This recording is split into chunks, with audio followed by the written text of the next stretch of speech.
Welcome to a Pulp event podcast, brought to you by the PulpNet, your link to the online world of the pulp magazines, since 1996, online at thepulp.net. This Pulp event podcast features PulpFest special guest, Jon Arfstrom, a cover artist toward the end of Weird Tales' original run. Arfstrom talks with pulp art expert David Saunders. He was recorded on August 14, 2015, at PulpFest 2015 in Columbus, Ohio. PulpFest committee member Mike Chomko introduces the panel. We want to welcome one of the few living people who work for the Pulps, Jon Arfstrom. He was an artist, largely self-trained. He also went to the Minneapolis School of Art, lifelong resident of Minnesota, right? Way back when he was working in a factory, he started submitting art to some of the magazines, and he had stuff published in Weird Tales and Ray Palmer's Mystic magazine and Otherworld Science Fiction, William Crawford's Spaceway. But in later years, back in the 80s, I believe, he started painting covers for Dogan and Bremer and Hafner Press, and most recently for PS Publishing. Yeah. So he's still quite active and fine artist. David Saunders is an acknowledged expert on pulp artists, as we all know. He's the son of pulp artist Norman Saunders. Yeah. And he'll be interviewing Jon. It'll be about a 25-minute interview. I want to thank his son and daughter, Jon's son and daughter, for getting them here for us, and also Greg Ketter for contacting me to add him to our programming. We were able to squeeze him in to tonight's programming. So without further ado, here's Jon and David.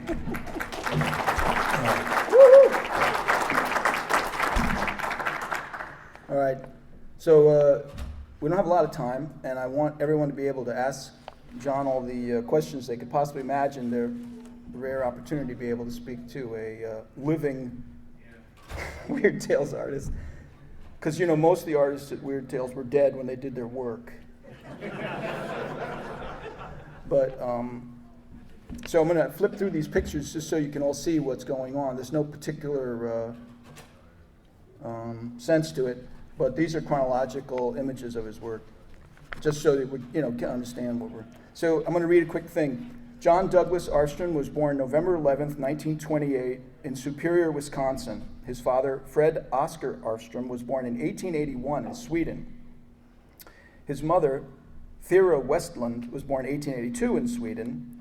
His parents married in 1927 in Wisconsin, and they had 2 children. Jon and his younger sister Jude, and there were also 5 children that were half brothers and half sisters from Thera's first marriage, and the dad was a painter and a jack of all trades, and I think when he was 8 years old, the parents separated, and they moved to Minneapolis, and the mom, as a courageous, probably worthy of a biography type person, raised, all these kids, and was a successful chef in Minneapolis, and her 2 oldest daughters worked as in the garment factories. There's a lot of garment factories in Wisconsin. A lot of cold winters, a lot of garments were needed. And while Jon and June went to high school, public schools. During the Second World War, of course, he was only 13 years old, so he didn't have any military service. But during the summers, he spent some time with one of his older brothers, who's the artist Ralph Bud Moline, who worked for a art agency in Chicago, which was like the second biggest city in America for advertising. And maybe, it was a good early exposure for someone. So by the time he graduated high school, he knew he wanted to be an artist and went to the Minneapolis School of Art, studied with Bernie Quick, and married his girlfriend. Yeah. And eventually had 4 kids, and out of complete sheer creative genius, began sending his stuff to Weird Tales, saying you should probably consider using these things. And he was trying to sell them on the ideas, and they said, well, these are good enough for covers. And he was trying to convince them to do interiors. And we've all heard that before, I think, with Weird Tales, how to cut corners and get covers out of guys that were sending in a $6 interior. But he then began to do all types of commercial illustration and fanzine illustration, and pretty soon enrolled to the famous artist school in Westport, Connecticut, and got even further training in the field of commercial art. And in 1954, he got a job with the famous Brown and Bigelow, which did, Earl Moran and Zoe Mozart, and had done so many of the great, and Rockwell, all had calendars with, and also I think C.W., what's his name, with all the poker playing dogs, and but it's a huge company, and he worked with them for 40 years of over 40 years for stable employment, and he continued to be connected with fanzines and fantasy illustration, and in recent years and stuff has been done these remarkable books that have gotten special awards and stuff like that. And as you can see from his display, if you go down to the dealer's room, I'd say by far the most incredible thing is all the work that he does for himself, just as an artist, which are all incredibly beautiful fantasy-based illustrations for his own imaginary stories, I suppose.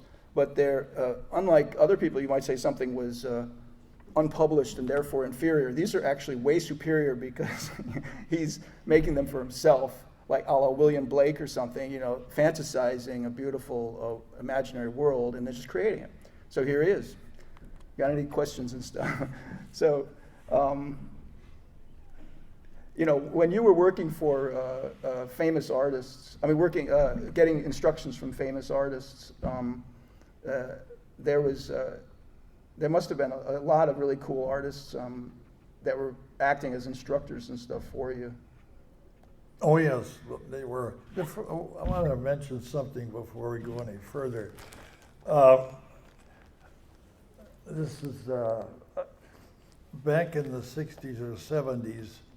I was interviewed on TV for a half hour, and I had paintings along, my surrealistic and fantasy paintings.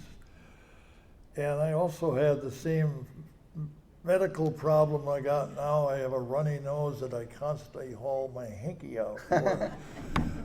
I had asked the photographer if you can cut out to something else when I'm wiping my nose.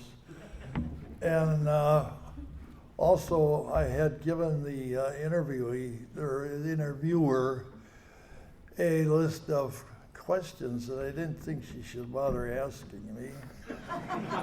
It was nothing, I didn't think it would hurt to have a limit. Anyway, during the whole interview, she asked all those questions and more that I wasn't interested in people hearing. The photographer I didn't know until I saw a video when it was all done. And Close-ups of the nose the whole time through. Yeah, well, he did not eliminate any of that. And then the pictures he had of my artwork, I could not believe it. Oh, God. I couldn't recognize most of the paintings actually. And yet your career has gone on since then, despite that slander. Yeah, before that time, I thought any publicity that you get is good publicity. But I've changed my mind, and I hope I can be a little more cautious now. What was the first? What got you interested in pulp magazines? I think every kid back in the 30s was interested in pulp magazines. Did you ever interact with them, or? No. Well, if they had a magazine I wanted, and I think most of us started out with the Western stories. And then you had, you had magazines for any subject. Yeah. I went through Westerns and Blue Book and. Did you like some of the illustrators in Blue Book? Blue Book I thought was a classy magazine. I don't think it ever had ragged edges. Mm-hmm. It printed its drawings inside in one or two colors, which others just did one. Right. And they would credit the artists, unlike a lot of them. They would. Yeah. Yeah, the pulp magazines, if you don't know, they were the most ragged edged book. They didn't trim the. Street and Smith was one of the leading publishers, and they came out with cut edges before anybody else, which meant that I got The Shadow, which was one of my favorites for a long time, had trimmed edges. And well, by the trimmed edge measure, you also Weird Tales had trimmed edges. Yeah, I don't remember if they had ragged edges at all. I think they had trimmed edges. You guys all know. Yeah. So you didn't like Doc Savage, huh? Well, I liked Doc Savage, but I went through it like I did The Avenger. It was enough. I went on to other things. I heard urban legend. I heard an urban legend that you were a fan of Doc Savage. No. I got a strange letter here in last fall from somebody called October Rising. This is the guy's name. He had sent me a letter, and he had enclosed a clipping, a copy of a clipping of a letter that I had wrote to Doc Savage magazine back in 1942. So that's your first appearance in a pulp then, right? I never thought of it that way, yes. You got to get someone to do your resume, man. Anyway, that was a strange letter, and I wrote him back about a brief resume of how I really hadn't read that magazine for years. I wasn't that big a fan. What did it feel like to get a Weird Tales in the mail that had your own illustration in it the first time? Well, when you're little, young like I was a teenage, late teens when I started to do these things for Weird Tales. You're making it, man. You're getting your stuff published and paid for. Yeah, isn't that? But just to see it in print, and they gave you your credit too, because your name, you signed your work. And yes, except in one issue. I wish I could remember the issue, but this one issue of Weird Tales that I had illustrated was credited to Virgil Finlay, which first I thought, boy, that's great to be compared to him. Then I thought it's kind of an insult too. Just pay attention to what they're doing at the office. Well, real cognoscenti could tell because although it's printed, illustration by Virgil Finlay. Your signature was still visible.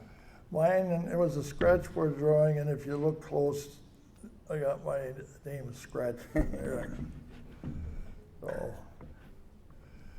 So when you saw a color cover, what'd you think? Well, I'm trying to think if that's the first one. I think that's the first one up there. Can you see it?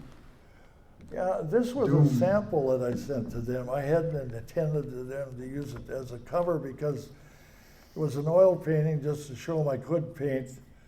It wasn't the size, in the right dimension for the magazine. They kept it, and that's why it's got a green section running across the top. Did they crop it differently, or is there more that's missing? No, I mean the whole picture's there as far as I remember. Wow, that's great. Did you keep it? No. One thing about back then, when you sent artwork in to be published, you never saw it again. So you were under the impression you were probably the greatest artist in the history of all time, because you're Well, 19 years old and you're... Well, that's the first few years, until you...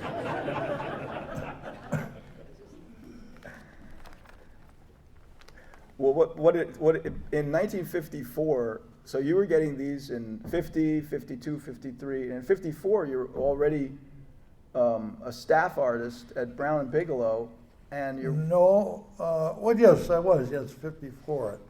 I had, Weird Tales went out of business like nothing at all. I had been getting work regularly from them, and I was paid regularly. They would send me the manuscript and tell me the size. They left the rest of it up to me, so I really felt free to do what I wanted. Wow. Well, you must have written to them because you were following what they were doing. So were there artists and illustrators that you really liked and writers that you liked at Weird Tales that made you think that you would be a good match? Yeah, Virgil Finlay was, he was the top artist in the big field. Inspiration, yeah. Yeah.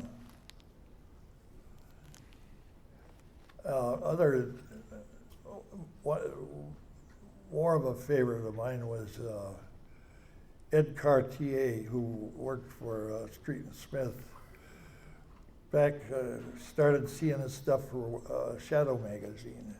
Did you ever get to meet him? No. Oh. Did you get to meet Earl Mahan? No. Oh. In fact, I was kind of an isolated person. I never met McGillivray. Our business was strictly through the mail. Wow. And only concerned the job. And when that magazine stopped, it just disappeared from the stand, and I had no word of it going out of business. And I learned later that it had run a little longer because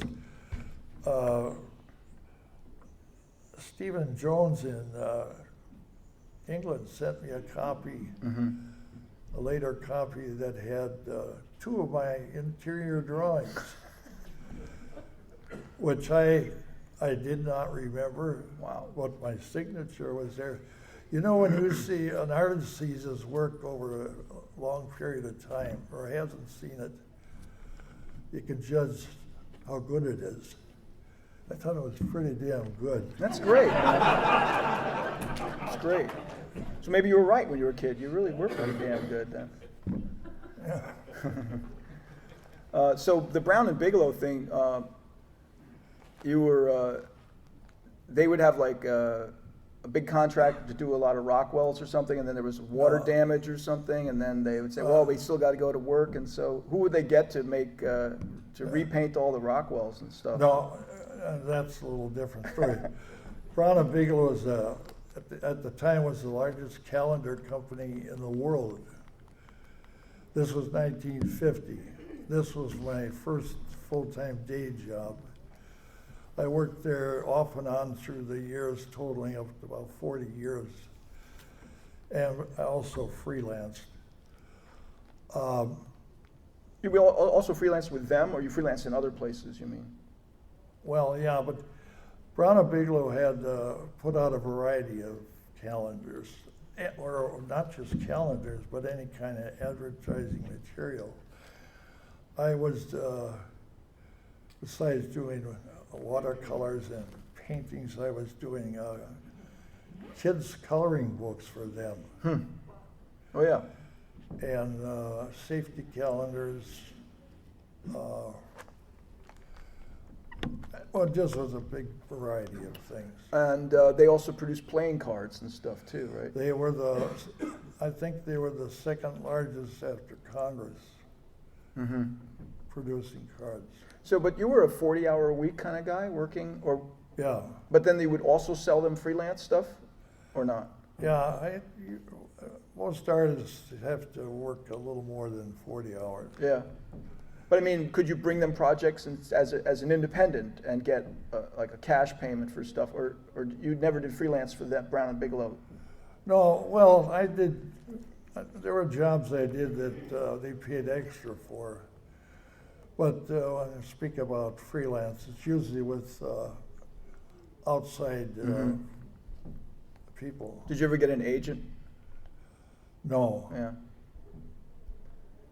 A lot of the people at Weird Tales were corresponding with the publishing house. They weren't sitting in their lap and stuff. Like, they used a lot of outsiders that weren't in the major cities and stuff.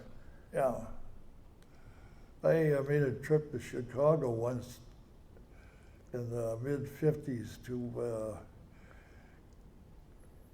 see if I could get an art job there, but I had been there as a kid, staying with my brother, who was a commercial artist in Chicago, and those were fun summers, but riding the L train to his apartment up in North Chicago, I thought, I do not want to bring my family to Chicago.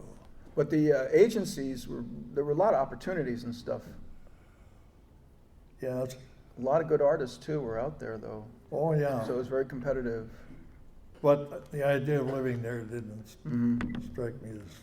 Well, but I would think 42 years with Brown and Bigelow painting Norman Rockwell paintings would give you chops, would give you some chops after a while, and you'd have to be grateful for that, because you definitely come out a better artist at the end of that. The painting I did on Rockwell's painting. What's the true story about that urban legend? Yeah, this is a lot of Norman Rockwell's early post paintings were in public domain. And so all you needed was just a reproduction of his work on a cover.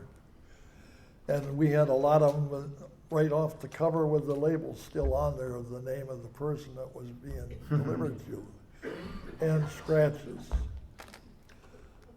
Well, one of the jobs I did for them wasn't often, but it was a job I didn't care much for, was to paint the whole picture over again on heavy photographic paper that they would print from it. The company photographer would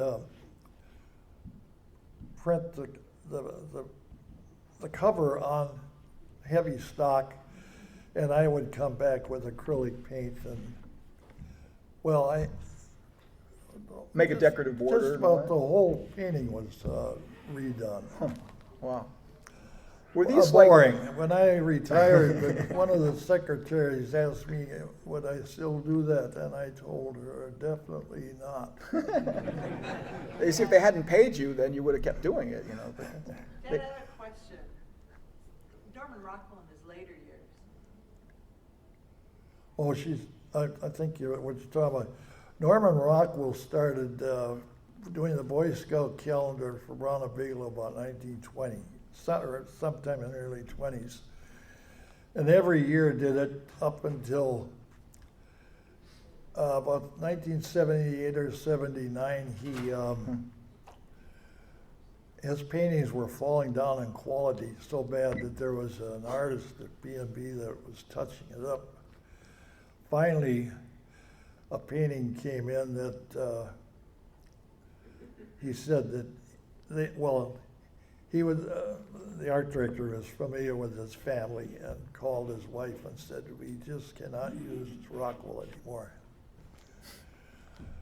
And I asked my boss, I said, we're talking about why would he keep working like this? Because I thought, well, you're an artist, you get, in my case, you just keep doing it whether you're good or not. But he said, no, in Rockwell's case, he was that greedy. No. 5 minutes?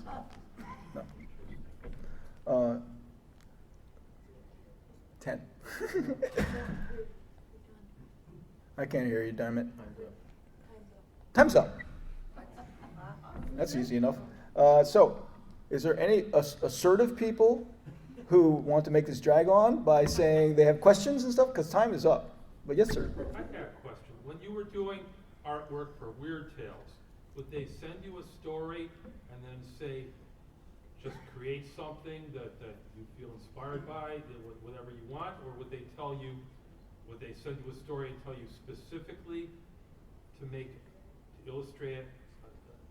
How much creative latitude did you have? Well, no, they never told me anything to do. They gave me the size. And I had a manuscript, so I read the story. Wow. Yeah, it was very, Wow. it was a very good deal. That's great. Speaking of good deals, what'd they give you? $10? I don't remember, but I think they varied in size. I think $25 maybe for a page or a part of the page, whatever. I don't remember. It wasn't a lot. I wasn't about to. If you sold about 20 of those, you could buy one copy of Weird Tales today. What? If you sold like 20 drawings, you might be able to buy a Weird Tales. Yeah. Yeah. Well, let's get some applause for this guy. He put his entire life into it. You've been listening to a Pulp Event podcast, brought to you by the PulpNet. When your next adventure was just a dime away. Please visit us online at thepulp.net. Thank you for listening, and keep reading the pulps.